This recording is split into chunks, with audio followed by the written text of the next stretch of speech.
ምዕራፍ 5 አሁንም ጥራ የሚመልስልህ አለን? ከቅዱሳንስ ወደ ማናቸው ትዞራለህ? ሰነፉን ሰው ቁጣ ይገለዋል፣ ሰነፉንም ቅንዓት ያጠፋዋል። ሰነፍ ሰው ስር ሰዶ አየሁት፣ ድንገትም መኖሪያውን ረገምሁ። ልጆቹም ከደህንነት ርቀዋል፣ በበርም ውስጥ ተረግጠዋል፣ የሚታደጋቸውም የለም። የሰበሰበውንም ራብተኛ ይበላዋል፣ ከሾሁም ውስጥ እንኳ ያወጣዋል። የተጠማ ሀብታቸውን ዋጠ። ችግር ከትቢያ አይመጣም፣ መከራም ከመሬት አይበቅልም። የአሞራ ግልገሎች ግን ወደ ላይ እየበረሩ ከፍ እንዲሉ ሰው እንዲሁ ለመከራ ተወልዷል። እኔ ግን እግዚአብሔርን እለምን ነበር፣ ነገሬንም ወደ እግዚአብሔር አቀርብ ነበር። የማይመረመረውን ታላቅ ነገርና የማይቆጠረውንም ተአምራት ያደርጋል። በምድር ላይ ዝናብን ይሰጣል፣ በእርሻም ላይ ውሃ ይልካል። የተዋረዱትን ወደ ላይ ያወጣል፣ ሐዘንተኞችንም ለደህንነት ከፍ ከፍ ያደርጋቸዋል። እጃቸውም ምክራቸውን እንዳይፈጽም የተንኰለኞችን ሐሳብ ከንቱ ያደርገዋል።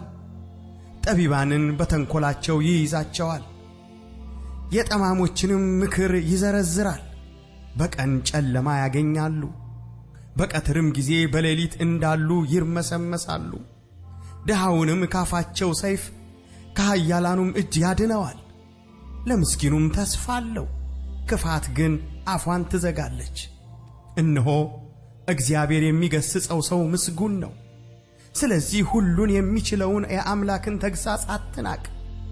እርሱ ይሰብራል ይጠግንማል፣ ያቆስላል እጆቹም ይፈውሳሉ።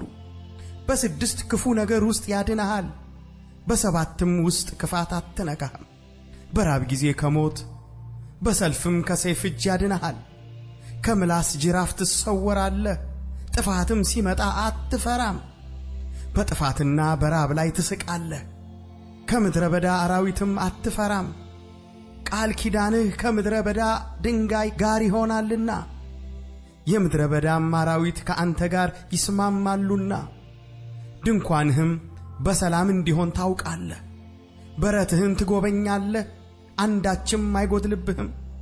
ዘርህም ታላቅ እንዲሆን ትውልድህም እንደ ምድር ሳር እንዲሆን ታውቃለህ።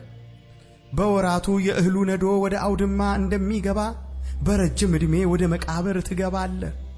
እነሆ ይህችን መረመርን፣ የሰማነውም ይህን ነው።